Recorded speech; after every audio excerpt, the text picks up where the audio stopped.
Yeah, no, I have. I mean, crazy. I mean, how do you even like this week? How do you remember? Like, there's I been don't. so many. It's nuts. I don't even know. I just did that wrong. Backpack hits. I just typed crogan.me/B and it goes Barry, like Barry Eisenberg. And I'm like, what? Okay. Also that one. But we're here. Like, we're Great doing it. tea, my God. So Eric Linden was fun. grand. So we just decided to go back live again because we didn't really talk about New Year's stuff at all. No, we didn't, but we will tomorrow. So, Yeah, I mean, we're going to be here tomorrow. You might as and well be here tomorrow. we did Monday. We had Mylan Dominguez come, and she's a screenwriter, but she teaches yoga and meditation, and she had a lot of New Year's rituals and stuff. So we talked about it earlier. Yeah. But, you know, it was definitely not we didn't get to talk to backpackers as much about the end We of the did year. not. So here we are. We don't have to do all the things, right? We don't have to run the credits and all that, do we? I don't know if I could. How many? It's like 100 plus episodes. No, I meant like the Hi everyone, Tim Kitzrow from. like we don't have to do that again, do we? Hi everyone, Tim Kitzrow from. We don't. No, we you don't just have to do you that. just really want to. We don't. It's a good song. I can see that you like it. Man, we've had so many people though. Like just this week, we had a lot of people. Oh man, so like Mylan Dominguez, I hadn't talked to her for years, and I knew she'd moved on to be dean at New York Film Academy in South Beach. And so I just thought, for some reason I was like, I bet she has some New Year's stuff she does. And she did. And it was just one of those things where I had an idea, like I want to talk about stuff people do to prepare for the new year. We had her on and like it was great. We had a So lot of fun. So yeah, it was so fun. And we had at the same show 2 Dough girls, the sisters that run a bakery in Atlanta. And now we're our last guest of the week also in that area. So I thought that was fun. just a lot of things. And Yeah. over this run of doing the backpack show, it's just been really cool. I'm hoping people came back and said hello. Make sure they say hi. Stop playing with the buttons, Chris. Yeah, I know. Did you have any idea this was gonna like go this way when you started this thing? So let me bring you back to the subject. Pep's on the set. Let me make you work real hard, make you work up a sweat. In 2006, summer or so 2006, Christopher Penn and I are at Bar Camp. And Bar Camp is a software coder type unconference. And Penn and I are there kind of like the 2 media guys who are like super into podcasting. And Penn's like such a code guy. He always pretends like he's not, but he is. Yes. But like we're in a room full of people who say things like this. I pretty much invented the Java kernel. And we were like, oh, so we had nothing to talk about. So he comes over and rescues me because I'm trying to record off of the speaker with my microphone. And he goes, that's going to sound awful. Like, don't do that. You're going to like really blow out. You're going to hear nothing but hissing. And I was like, oh, I like this guy because he's smarter than me. We said, let's do PodCamp in 2006. So I said, who do you want to invite? He goes, let's invite anyone we have a way to reach. And it was like way early days. It was pre like Twitter being anything. Like hardly anybody was there yet. But we invited everybody. Like you invited me and I was like, no. Yeah, you're like, nah, I'm very important. But like, no, it was not. I had a new baby at home. My podcast was about pregnancy and new babies. I had a brand new baby. So. And the brand new baby took precedence. But we had like the Rocket Boom cast 1 and 2. We had Mitch Joel from Canada. Mitch Joel, who shared stages with like Bill Clinton, was like, I don't know, I guess I'll go. Julian Smith, back before he was the Julian Smith, but he certainly was secretly the Julian Smith, just no one knew it. And all these like famous people. And so that's where I learned Audacity because whoever we invited, Rocket Boom, all these shows that don't exist anymore, that used to be the Jet Set show. And I can't remember what Casey and Rudy's show used to be called. And we just invited all these people and they were like, yeah. And so when I did the backpack show and you and I were, I said, come on and run the show with me. And you were like, well, who are we going to get? I said, just not marketing turd heads. Just not marketing turd heads. What did Julian's birth certificate say his name was? Lur Julian Smith, because it's in Canada. I said, let's just not get marketing turd heads. So I was reaching out for like pretty good sized names, but I said the first biggest name we got was Mix-a-Lot. And that was because of my pal. It turns out my pal Angel was doing a project with him. And I was like, well, do you think I could talk to Mix-a-Lot? I think our first big name was Janie Godley. Oh, true. And It was just the fact that we're stateside that we hadn't heard of We just her didn't know who she before. was yet. Yeah. Right. So Chloe Forbes Kinlan in Scotland was like, hey, you got to check out Janie Godley, who's a hilarious comedian. Right. And I was surprised talking to her at just how deep those waters go. Yeah. Not like I expect comedians to be shallow, but man, she had a tough upbringing, like a really tough life. And she was so open about it. And it was amazing.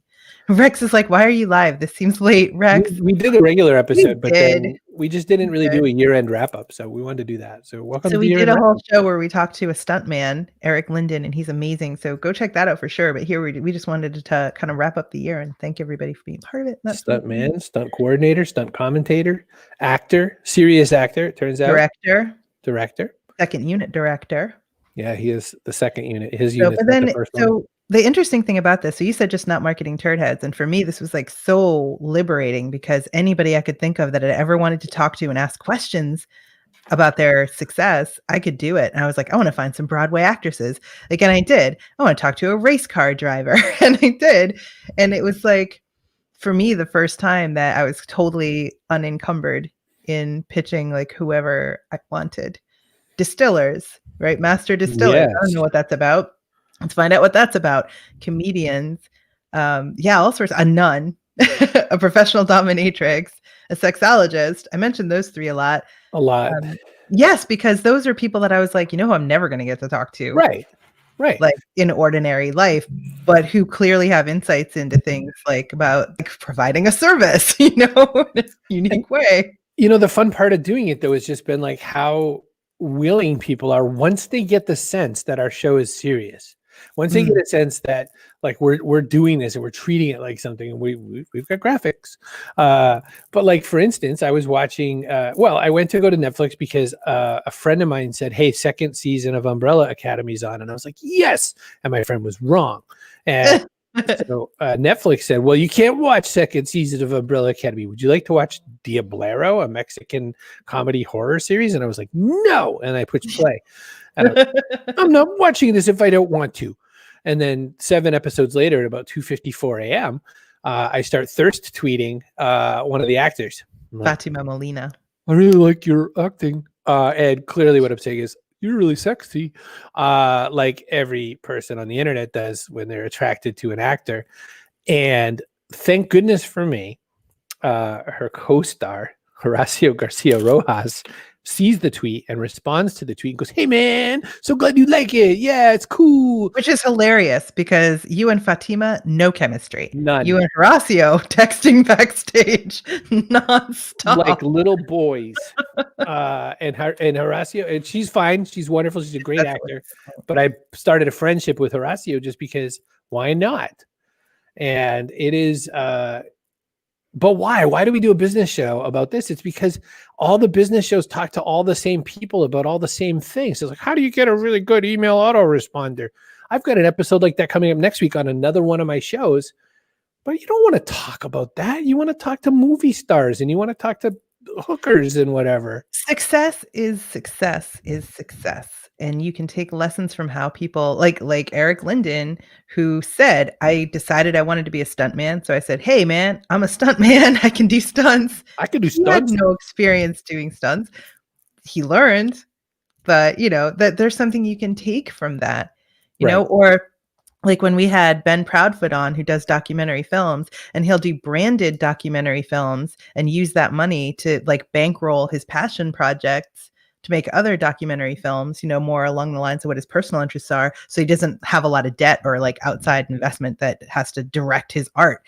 I mean, There's multiple paths to success, and there's way more people to talk to in the world about it than just the idiots that we already know. And so we started finding new idiots to know. Brilliant people that we. That one. Yeah. Sure. So listen, we've had all these interesting experiences though. We've had all these opportunities where, we talked to one of the founders of Johnsonville, Ralph C. Stayer, whose dad, Ralph F. Stayer, started the company. Who have you ever talked to a person who ran a sausage company before? No, the sausage king of Chicago, the prince of Chicago sausage, if you will. But no. And Chip's right though. So Chip is right. So for instance, the reason that it's VHS and not beta was the better format, but the porn industry picked VHS. And so that's why it was VHS over beta. That's An adult why film star on the show. DVD over Blu-ray, right? Sony has forever tried to make their own formats, and most times Sony has lost that argument. So DVD beat Blu-ray, again, adult films. So having the adult film star, though, the reason I put Kelly Shibari on was because I'd already had an interview with her way back in 2009 saying that it's interesting that adult film people have the same challenge as the Wall Street Journal, which is these companies want you to pay for their stuff, but you can get it for free everywhere. So in a world where you can get information and content for free, then what? So that's definitely how that all plays out. And yes, Rex asked a question, how has the spread of unique audiences been? Well, I haven't watched the audience spread very much, so I bet they're really good at it. I'll tell you this. So my hairdresser asked me for a link to the show. People that I went to high school with, or in my hometown, want to check out the show. People that like my in-laws, video games with your in-laws. My in-laws will suggest guests, and all I can tell you is I've been doing content in some form, shows in some form, since like 2005. No one has ever asked me for the link to my show. That like marketers would ask me maybe about marketing smarts, and parents would ask me about baby time, but there was never this. It was not like, hey, who you should get this, like grandma who also does drumming, right? Like, never. That's been the fun of getting it too. And Chip points out, this is the tech conversation, Sony has also fought harder for walled gardens. Yes, Sony has like done it wrong at every turn as far as that. Hairdresser hasn't said a word to me in years. You're the best, Chip Griffin. But doing this show, I mean, getting all those different people to be interested. Your kids come and wander into the show. Dan comes and wanders in my show. My ex-wife is one of the biggest viewers of the show. My ex-wife comes and watches the show all the time. You can't really say that about a lot of people. Hey, Mark Masters. It's been a really exciting run as far as that goes. And when I look through the kinds of people that we have the access to, I mean, Sheriff Charmaine McGuffey came on after she replaced her, I don't know what the word is, like racist for LGBTQ. He's anti-gay. Sheriff, she beat him and became sheriff. He fired her, and then she ran against him in the election and won. So she ousted the guy who fired her because she was an out lesbian. And, he didn't say that, obviously. Why they trumped up some of the reasons. But man, she's like, and she became like a personal hero of mine. She came on the show, and she's amazing. Just the way that she has forged the career she wanted, despite even in her younger years when her uncle's like, no, girls don't become law enforcement officers. Pick something else. And her ideas on jail reform are really interesting. The fact that she is tough on crime for sure, but really thinks that jail's done wrong, and she has all kinds of opinions about that she's going to execute. Just the people we've gotten to talk to. Lawrence Lessig, Professor Lawrence Lessig. I'm a lawyer, and I know I'm like an uber nerd, but that was exciting. Yes. We've talked to more than one female undergarment company. Yeah. Well, one was, what did they say? Not shapewear, liftwear. Liftwear. So one was liftwear. And the other, the reason I chose the other was because they have an anti-casting approach to models where they don't even look at the model for the lingerie before they hire them. They hire models based on their stories. And so I was like, who wouldn't want to talk to them about that? I mean, that's fascinating because you're modeling lingerie and you don't know what these people look like. You only know their personal story. So, we talked to a flamenco guitarist. We talked to a couple kids who made a mental health app. We talked to the frontline nurse who tweeted a picture of like kind of this is how it started and this is where I am. That became super viral. Yeah. And a lot of authors. A lot of amazing authors, fiction writers, and also documentary filmmakers, and some business writers. Somebody named Rob Hatch came on. That guy. A mountain climber who's climbed all the biggest mountains in the world, like 7 times a piece. And what's weird about that is I know another one. Like if we want to get another mountain climber. The Oral Knots. Oh, we've had some of my favorite YouTubers on, like the Oral Knots. And then we had John Bailey, Epic Voice Guy. Brental Floss. The voice of Siri. I don't. This is just a ridiculous year. This is like me in a candy store talking to whoever I want. It's like It's really crazy. very And exciting. the one thing you wouldn't know, and like everybody's already left, they're sick of us. You know, Probably. talking about this. Oh, the one- coffee guy. Oh, yep. Glenn Plas was also on the show. And so one of the things I can tell you about the show for sure is that we do our best to stay connected with these people after the fact for the most part. You know, there's people I haven't talked to since. The poop lady, I didn't talk too much, but she was really Henriette nice. Hyde. She was a Henriette Hyde. doctor, a researcher. Dr. Henriette Hyde, the poop lady. There's some I haven't talked to, but I talk to The these clowns people you so mention often. all the time, and we haven't talked to the clowns without borders. I follow Nice. Stosida on Instagram, and so I watch her family, Trujillo. I watch her family grow up and all that sort of thing. I'm celebrating birthdays with people I don't know. We know them now. Yeah, well, we know them now, but it's really been an incredible ride, and it's not fun to watch us just sit around and say it, but it's really fun. Well, the other reason it's so much fun is because Chip and Chloe Yep. and Rex and Deb and everybody else comes back and celebrates every new discovery with us. Coach Woodard. I mean, who would have thought we'd have regulars? You know, like It's my favorite part of the show, bringing their comments and questions in, bringing your comments and questions into the show. That and that I get to play clips that like make fun of your questions and stuff. They call you out for saying, you know, things that are a tinge off color or when your cat shows up.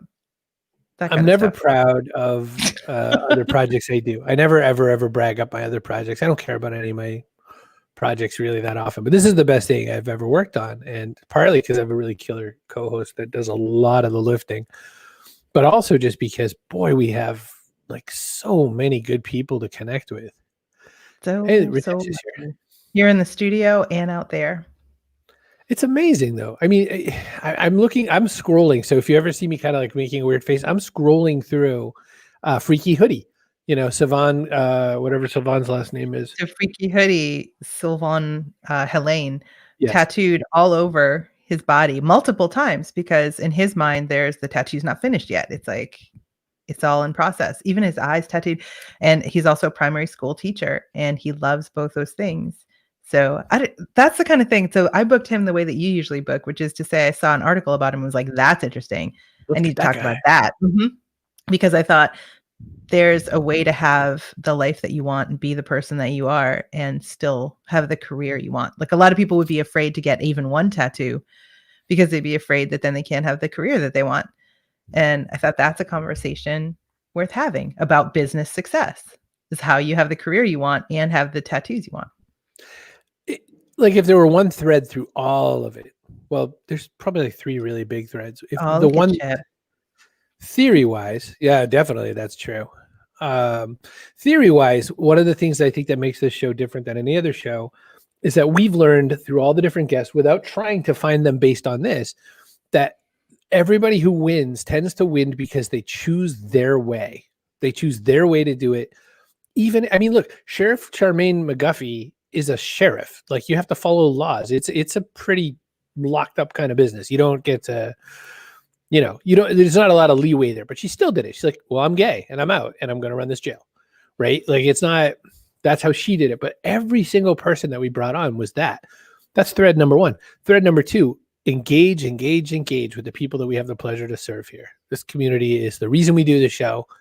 And when you show up, it gives us so much more than you could ever imagine. I always feel super good when I see names and faces of people I like. When Ritesh swings by, everybody. We connect people now too. So I connected Josh Sway, who makes documentary films, with Lual Mayan, who is a refugee from South Sudan who made an amazing video game. I was like, you know, who's got a great story?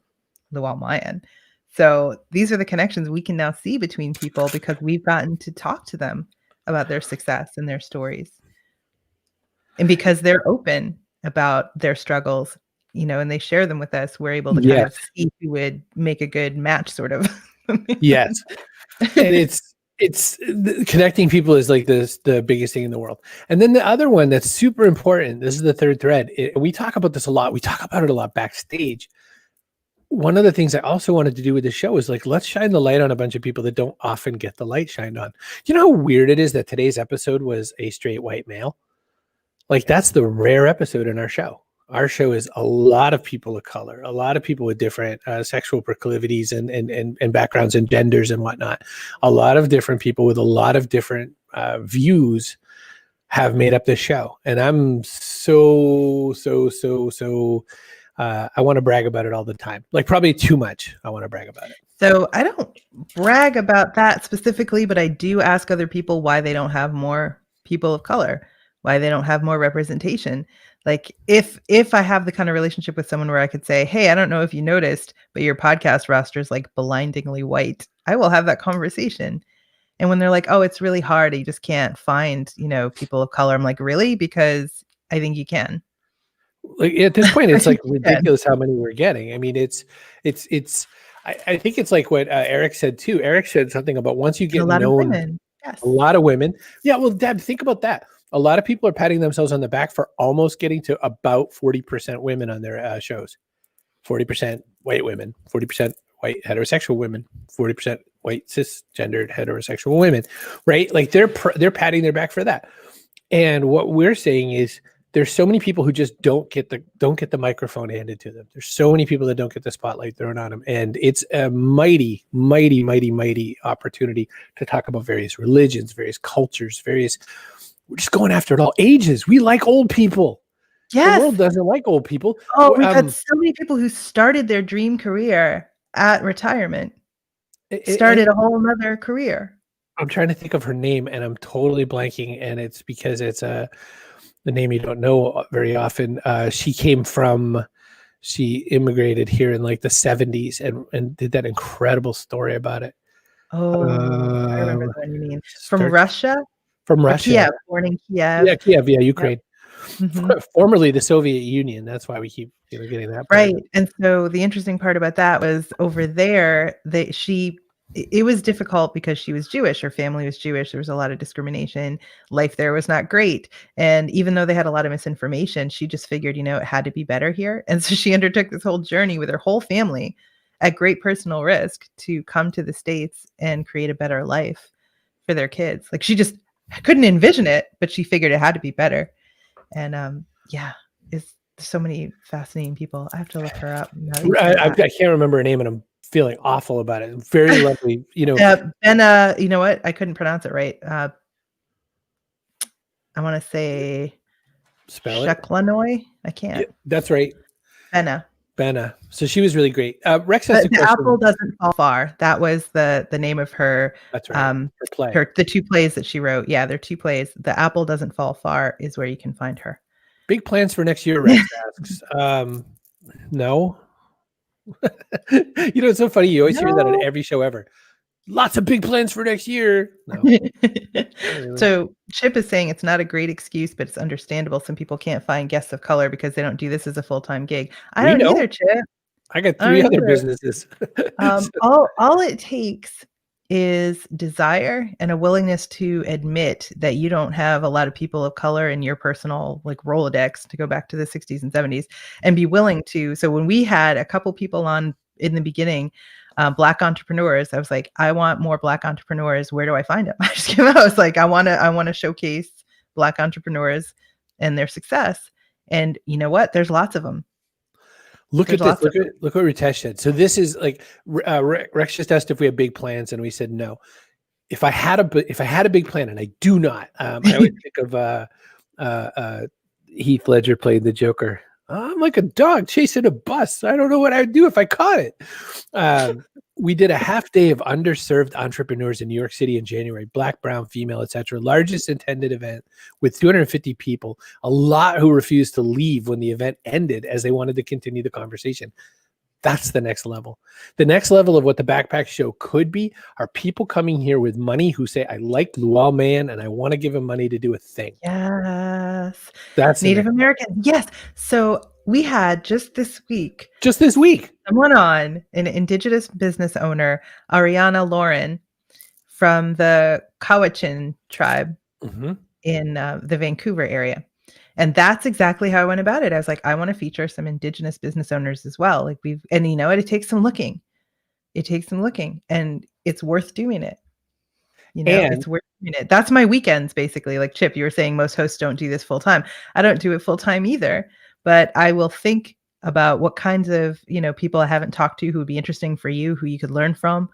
And then I'll think one step further, where are the underserved communities, the underrepresented voices right. that I could tap to talk to people who have that experience. Right. I'm gonna share just a tiny bit. So Carrie brings that person on and says, "Hey, look at that. We got this cool underserved thing." Well, remember, Ritesh, just go to youtube.com/Chris Brogan and they're all there for you. Believe me. Carrie said, "I want to talk to this person," and I was like, "Oh, she makes soap. Thank goodness." You jerk. So let's see if I don't get copyright struck. But watch this. This is Tall Paul. Definitely native. Take responsibility for being educated. My people and customs originating from early phases of history. It's deeper than I'm gonna skip a little. I get you wait when Gnu Shanam, Bizen Dow with Shanam. Me wang Jinaka of Yan. Nima show me sweet cow with Shanam. I budget so young. So he's rapping in his tribal languages. He's rapping in that. I found 7 and asked 3 of them to come on. 2 said yes. So we're going to talk to 2 different Indigenous rappers who make their own music, who were born and raised on the reservations. Right. So don't tell me you can't find people of color doing marketing, because you can. You can find them doing anything. Yeah. I typed in, I think I typed in First Nation, because that's the other thing, is the naming keeps changing. And so it's just a deal that, and Chip pointed this out. Chip said something about, well, sometimes the pitches you receive are X. I almost never say yes to a pitch. About 90+% of the time, I don't even read the pitch. Almost never read the pitch. And you got to understand that the reason I don't is because you know who gets pitched a lot? People who can't find it on their own and people who don't deserve it, or people who just don't think they're worth it. Tall Paul does not have a PR group. The other lady whose name I just blanked on utterly and terribly, First Lady something. She doesn't think she deserves a PR group. There's a lot of people out there who don't. Look, the mother and daughter use hair care. They absolutely don't think that they're the kind of person who should be a guest on a show. I love them. They were so great. That's what the show is. This show is that. This show is getting people just like you. Geraldine Webster, JB the First Lady. JB the First Lady. That's right. That's right. Gosh, I need more coffee, less Maker's Mark. Rex asks, how many no's do you get? You know what's funny about that? Almost none. And it almost always seems I don't even remember. I'm trying to think of one at all. And the only no's we kind of get are when people are fussy. No, so at first, well, I guess. I mean, we don't get they're a not lot. Exactly that's true. no's, they're just but the people who have no, there's some people that I'd had on like Marketing Smarts or something years ago, like Alan Alda, and I thought, oh, that'd be super interesting. And you know what? If they're like, I'm on to other projects, whatever, they don't really want to take time to do like an internet video show. They're kind of doing their own thing. They could see the direct relevance of a marketing specific vehicle, but not this. And those are really the only no's I've had. And I forget about them immediately because I have so many other people, and the world is so big. I will never run out of people I want to talk to. So I'll just keep going. The one thing I do get, and this is so frustrating, I get yeses who don't mean yes. Oh. I get yeses who don't mean yes. I'm like, great, well, let's schedule it. And then they don't reply. And then I go, hey, just check it in again. Check your spam. Oh my God. So I was so upset. I pitched this group that I love, BER, and they said yes, they would come on. I was like, woohoo. And then they didn't answer me, and I was like, oh no. So I followed up again, and they're like, what? We totally replied in my spam for no reason. Why would Google put someone in your spam that you emailed on purpose? I don't know. But anyway, check your spam is all I'm saying. Sure. Maybe we have some people out there that said yes and are like waiting for you to book them still. 750 new spam. So I guess I don't know. What a year. Boy, when you were shuffling from your kitchen to your desk, I bet you didn't think it was going to turn out like this. I got to tell you, it's like everything I ever do. The thing I think is going to work never works. And the thing that just kind of blows my mind is that the things that do work. You know what I mean? That this shouldn't work. This shouldn't make any sense. Eric Linden shouldn't have said yes to us. And Sir Mix-a-Lot should definitely not have said yes to us. And I know I like super name drop this all the time, but he should also never just text me asking me, hey, what are you doing? But so the thing is that the kind of people who say yes are just like you. You answer people all the time and they think the same thing. Chris Brogan shouldn't have answered my Well, tweet. yeah, I guess. Chris Brogan shouldn't call me back or whatever. And you always do. And there's that type of people at every level in every industry. And that's the show for them, because that's how we build a community where people can help each other. It's people who are willing to do it. Yeah. And it's so easy to just be kind. Look, I just looked at, for no good reason, I opened up Twitter because I was checking to see if anyone had commented back about this last episode. And I saw Chef Mike Harris. Chef Mike Harris was a corporate chef for McDonald's. Big name, big brand, right? Like he's the kind of guy that people would like trip over to get in front of, especially like, you make a muffin or something like that. And you're really trying to become McDonald's muffin. You need Mike, right? You need him. So I just clicked on, and Mike's been on the show once. He's done video for us a couple times, and we chit chat all the time now. Here's what I see. Hey, humans, just remember, I kept tabs on who magically disappeared after I no longer worked for a huge brand. My DMs will be closed to you in the future, so don't at me, right? Well, why? Because you feel like people treated you terrible. Like you feel like, you didn't matter. And that's the one thing we do on this show as much as we can, is make sure that people feel like they really matter. I mean, Ritesh is the only book people that we like is the that's thing. True. That's people true. That, right? So it's all authentic. When we say we love people, we really do. It's not like, oh, I love them because I strategically want them on the show or something. We book people we love, and that makes it so easy to continue the relationship afterwards. Do we look like the kind of guys who do strategy? Ritesh is saying that I'm stunned that when he responded to me in 2010 and introduced me to my mom. My mom was on the show today, Ritesh. My mom and dad watch the show every day. We keep people around. That's an important people around. Keep people around. Well, if you genuinely love people and ask them to come talk to you and they have a good conversation and then they like that experience, they bring you more people, and it's like it just grows the community of like-minded people who want to contribute and help each other, I think. And so that's been for me the best part of it. I think so. I think it's what do we want? I mean, what we want every single time in our life is we want to connect with people. I want to learn new things. I want new ideas. New ideas, but I want a freaking army. I have Annette Mason. I could ask her questions. I can ask Chip questions. There's so many cool people right here. And we're always thinking that we don't have the thing we need. But of course you don't. But you have the friend who has the thing that has what you need. And you just have to tap them. Yeah. Tap into them. Wow.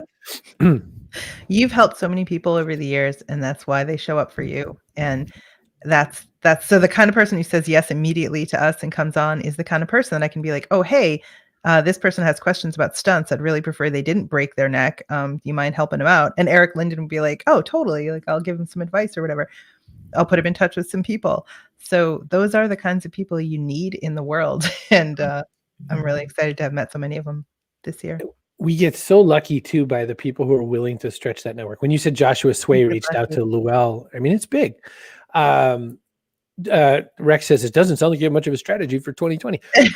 No, the thing is 2021. The thing is, the strategy is, do what we're doing. And I mean, I have some mechanical things I need to do a little bit better. I really have, I don't know why YouTube doesn't like me. I have grown almost nothing on YouTube. We are consistent. We bring content and quality. The length is a question, but I don't know. I don't know what we have to do to make YouTube love us a little bit more. Maybe they just don't like that we do so many lives. Maybe I need to publish. Maybe you should ask Roberto Blake. I know. I already. It took me forever to do what he told me to do with thumbnails, but I did. The reason I do the show is not for any particular business outcome. I do it because I love it. So I'm here for it. And that says we have community, and I'm celebrating that. Thank you. Yes. Yes, so we lovely. Do. Look, anyone who has something to sell is willing to do video now, and even a lot of people who aren't selling something. So that's the thing. I didn't want to do video. I was like Chris dragged me out here kicking and screaming. So And you did it just here I fine. am. I did it just for you. Sure. Well, not thank to you. everybody else. Welcome. So the thing is, it's Such a good there- point, Rex. the strategy is so simple that it doesn't need a whole lot of altering. Find people that don't already have the attention they deserve. Try your hardest to thread them into the community that we've had the pleasure to serve and build, and keep seeing what kind of serendipity happens. I'm building a serendipity engine. That's what I'm doing. Which the first time I gave a speech about the serendipity engine was 2009, and I guess I'm not done yet. I guess not. Guess not. So 2021. You ready? yeah, it's not Tomorrow. gonna go as easy as we all think it is. My 3 words. But No. talk about them tomorrow. And my I don't think God. any year goes as easy as people think it's going to. But yeah, I agree. This is harder than most. So, but That's what you do. only go up, onward and upward. But I'll tell you, I was just looking. I was like, when did I first talking about this? And it was 2009. Here I am at the Web 2.0 Expo. Look at me. Oh, look at you. Look at little Brogan. My little 2009 goatee kind of thing that all the boys had. My little Van Halen boy hair. Still with the Sandy, black shirts. still, well, that, again, not unlike the shirt I'm wearing now, which is gray. That shirt is actually gray, but you can't tell because I think I am a black hole unto myself.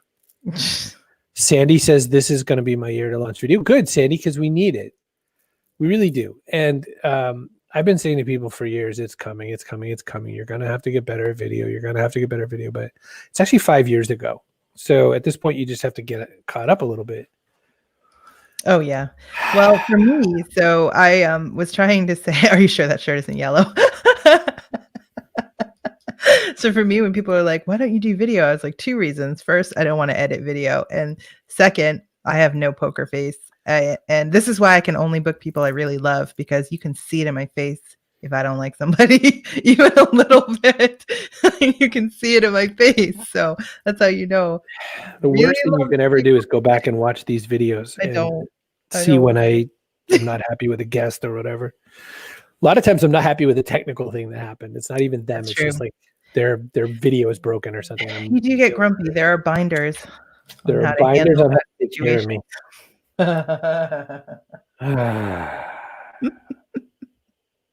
What a year. It's been a year. I'm really thrilled for what we were able to accomplish in 2020, Carrie, and I absolutely could not have done it without you. Because if I did, it would have looked like this. I'm So, on the wrong side now. I know I had to fix it. Name. I will Well, not. Chip, you already mentioned one of them, buddy. Oh my gosh. So yeah. I'm gonna send a Colombian death squad to that guy. But this is it. This is it. I can act only a little nicer than I feel in the name of professionalism, and that's it. So I have to book people that I like. This is your best. Have Every to. now and again we take a chance, just like ABBA. We take a chance and we see if we can get something that will be as interesting as we're hoping that sounds like it's going to be. And whenever we get it wrong, it's usually we don't know the person well enough. Well, sometimes I've even done screening calls with people that sound great, and then when they come on, like they're really low energy, and it turns out something's going on that day. Like something is wrong with their setup, or something is wrong, like technologically or personally. So I do actually talk to people before they come on sometimes, and I've been surprised only a couple of times. But you know what? Stuff happens. That's what I've discovered. And Are you thinking you about gonna who I'm thinking about too? Mhm. That guy. yeah. Carrie found a person who she wanted a very specific. We won't name names or anything, but we found a guy that she really wanted to talk about because his profession. He's very well known in his profession, and somehow just before getting that person on the air, one of us, I forget who, looked at his Twitter and realized he was a super white supremacist racist guy. Yeah. And we were like, oh, I mean, he wouldn't have said that, by the Right. way. Like he would have said, I just want to make America great again or something. But yeah. And I was like, oh no. So had to back right out of that one. And but that guest was through referral, where I had asked somebody that I did know and wanted to talk to. And they're like, well, I'm retired now, but here's this other person that we refer for all our gigs. I'm like, cool. So I didn't do the usual vetting. And after that, I was like, doesn't matter how the person comes to us. I have to vet them. I have to vet them. Rex is asking, how did we get Tim Kitzrow, the voice that does all of the Yellow Card and other clips? So I asked. Here's the interesting thing. The documentary Insert Coin was about to come out. Tim Kitzrow obviously featured in that because he did the voice for NBA Jam and a lot of other things. And so my husband had backed the Kickstarter for Insert Coin, like, I don't know, 3 years ago or something. It's been a while. And so the movie was finally coming out. And I just tweeted at Tim Kitzrow and was like, hey, I would love to have you on. Will you do the show? And that's really all I ever say. Like, hey, love what you're doing, fan from whenever, come do the show. And he said yes. And he also was like, hey, do you also want the director of the documentary, Josh Sway? And we're like, yes, please, we would. And then he said, oh, by the way, would you like the author of the NBA Jam, the book as well? And we're like, well, yes, we would. And so we end up with this like trifecta of people because Tim's the kind of person that we want in the community, the kind who shows up to connect people and to help. And you know what? He's so deserving of everything. He gets. He's so deserving. We didn't ask him to record those bits for us. We definitely didn't script them. He was like, do you want some stuff? And we were like, oh, hell yes. And he sent us like 15 or 20 minutes of stuff, just like rapid fire stuff. And he's brilliant. Mountains of it, Rex. Like we won't like watch some new ones. Dan Gorgon, Carrie's husband, Dan, makes the video components of it because Tim's just doing voice into the darkness. And so, for instance, my favorite one, which almost never gets called out, but it's my favorite one, is the drywall one. Oh, this one. And this question comes all the way from the second stall, the men's room at the Home Depot, just outside of Lansing. You know, I've never been able to locate a restroom at the Home Depot, not at once. I just go in the drywall aisle. No one's around. Now, Dan made that, and look what it is. It's just a zoom in on a Google Earth of a Home Depot outside of Lansing, where all he does is scroll it in like you would do on your computer, and then he throws one arrow that gets so funny because it's the drywall. D.W. McKinney, writer. This is our year-end wrap-up, D.W. Oh, Dan's here. Dan, it's a thing of brilliance. That arrow popping up at drywall, I laugh every time. I know, it's so good. We have so much more material. The drywall aisle is always empty, says Chip. Right? That's why it works. It's so Tim Kitzrow being funny, but Dan have the vision to make it happen. Dan making the audio for Sister Anne and all the nuns, and doing the clipping for the pizza. It's like the best clip. It's so good. So then we have a sponsor for the show, Johnsonville, and they gave us basically a whole lot. They gave us money and we're like, send sausage to whoever you want. So we're like, yes. So we sent it to Sister Anne of the Daughters of St. Paul. And because of, COVID and the lockdown and stuff, we couldn't really film them or anything doing stuff with it. So another nun shot a ton of amazing footage in the kitchen at the Daughters of St. Paul of like them making sausage pizzas and stuff and making a sausage hash and all this stuff. And it was amazing, but there was no music over it. So Dan actually had done his own music and put it over it. Like now it's like nuns hitting the street to cook some sausage. It's like the music is so good. It's like if Spencer for Hire had a scene with nuns. Totally. That was the best. He says, thanks for all the videos they shot. It was fun to edit. Yeah. Well, I mean, and that's the thing is if like you don't have the material and you're just kind of having to wing it off the top of your head, it's not any It's fun. ridiculous. Normally I would say somebody was navel gazing if they were talking about their show for this long, but for me it's the people who came on and the people you're celebrating people. You out there who join us for it. Yeah, that's what it's all about. I just get to be here for it. World famous beatboxer Butterscotch does a little beatboxing sample for us on our show, and it is I got chills. So we have her back for holiday just to shoot a 3-minute or so video. We say, hey, you feel like playing some music? Like we didn't ask her ahead of time even. It was just like we presumed, hey, you probably had some musical equipment laying around. Hey. We were half kidding. I mean, we didn't actually expect her to do it. She did it. She did it. I'm gonna play just a tiny bit of it, but we can't wait around for it. So hang on. All right. So some people around the holidays might look straight for hot cocoa, but we wanted butterscotch instead. So that's a terrible intro, but we just wanted you to hear. It's very bad.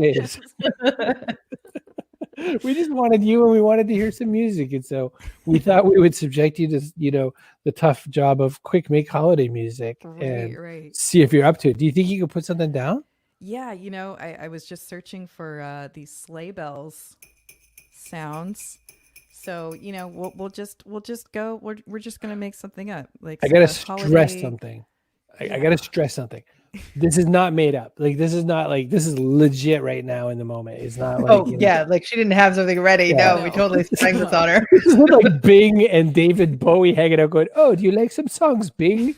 Right? Because This we're is real. terrible people, and we were like, make something. Make some noise, butterscotch. All right, here we go. Okay, Go. let's go. Okay.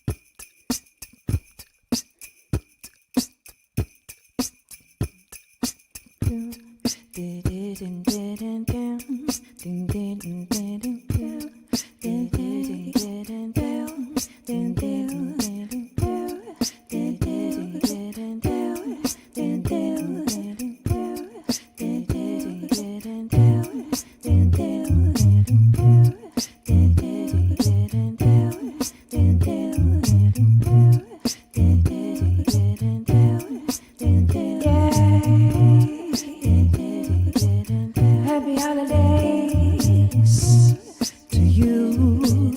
Gonna sing a little song. Jingle bells, jingle all the way.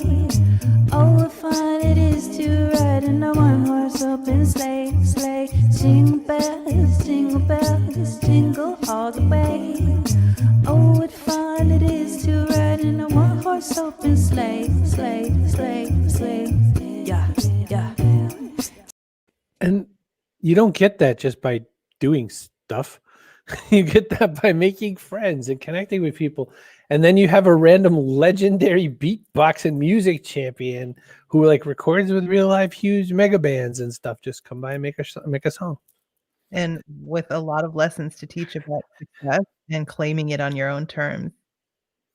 That's what I love about her. All the same thing we started almost 45 minutes ago when we started saying that the reason people come onto the show is to teach us the lesson over and over again that you do it your damn own way. You do it your way. Backpack magic is for real. Again, back to Rex and his question about like strategy and stuff like that. My strategy is to incorporate what I learned here into my real pursuits to make these my real pursuits. When we do this show, you have to think about this. This is a weird juxtaposition. We interview all kinds of people where this is their thing, but we can't afford that yet. Like that's not our real thing yet. We don't have we don't have like enough sponsors to quit a day job. So I want like 2021, one of my three words for 2021 is showrunner. So it is basically this thing about, I want to run shows like this. What happened to Dan's eyes? He's got powers. That's what happened. Chippy has powers. And didn't she do a backpack show clip? Yeah, she has a singing a backpack theme that she made up that can't replace my metal theme, but It could, but you just won't. won't replace my metal theme. No. So I don't know. Lessons is so when we talk to the people about their origin stories, because Coach Woodard loves for us to always get the origin stories, and he's great about reminding us. You learn that they started out they had day jobs too, right? Eric Linden today was like, I was a graphic designer and I could see every day, year, decade of my life unfolding. And I didn't like it. So I went out and said I was a stuntman. Then I became a stuntman. Yep. And like any job where you could do stuff where you don't need permission or where you choose not to seek permission, that's power. It's been a rough year. It's been a rough year, dude. I had to give up my retinas. No. Oh, do we have enough sponsors to quit a night job? Yeah, I would say so. Yeah. Okay, so I'm not working at 7-Eleven anymore. I don't have time for a night or weekend job because that's when I do my work for the show. So that's when I do my pitching. Yeah, And you big got to work in. understand how the show gets made is things like, Sundays, Carrie sending me a lot of messages or, Christmas Day. I love Carrie's kids said, you have to work on Christmas Day? I said, well, you're going to be asleep, number one. And number two, no, I don't have to, but I don't do the show because I have to. So, Sandy, bring your 3 words tomorrow. Yeah, we're doing 3 words tomorrow, Sandy. Come back as Yeah, well. totally. 10 Eastern, 7 West Coast. Ritesh has a Mike Wazowski. Oh, here we go. Guys, I have to do some chores, but I have to figure out what to wear for the living room. Yeah, or I might not make it. Keep doing what you're doing. Amazing stuff. We'll tune in more. Check out the past shows. Made some intros to Brogan via LinkedIn for 2021. Oh, nice. Wishing you and yours and Brogan's mom a happy. What about my dad? Safe for 20 years. Layers. Could be laters. Thank you. Mwah. Christmas Day is a great time to work on. I just feel like I worked all day. Okay. Like we did the show. Everybody was asleep. Yeah. And then we finished the show and I went and opened presents with them and stuff. It was fine. I wasn't due anywhere till 5 p.m. So I had the best time. it's a good time. Yeah. So I think we had a like that. You Or No. I did not know the dad joker would be here.